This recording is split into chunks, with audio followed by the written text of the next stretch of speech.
সম্পূর্ণ হাইকোর্টের যে রায় তার সঙ্গে তারা মানবেন কি মানবেন না এটা তাদের বিষয়।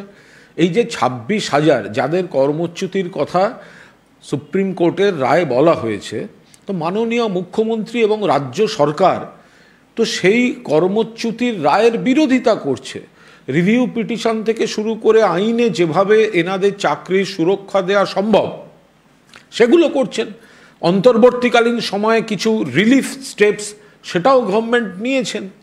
তো এখন যে সমস্ত রাজনৈতিক দলের আইনজীবীরা চাকরি খেতে হবে বলে যারা চাকরি খাওয়ার রাজনীতি করেছেন, যে বিজেপির সাংসদ আমি চাকরি খাওয়ার পক্ষে যারা বলেছেন, তা এখন তারাই আবার প্ররোচনা দিচ্ছেন এদেরকে।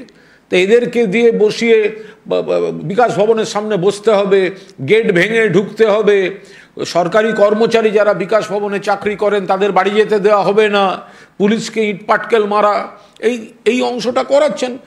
তার উপর দাঁড়িয়ে কোর্ট কিছু বক্তব্য রেখেছেন, তাতে যদি ওনারা কি করবেন সে ওনাদের ব্যাপার, মানুষ দেখছেন।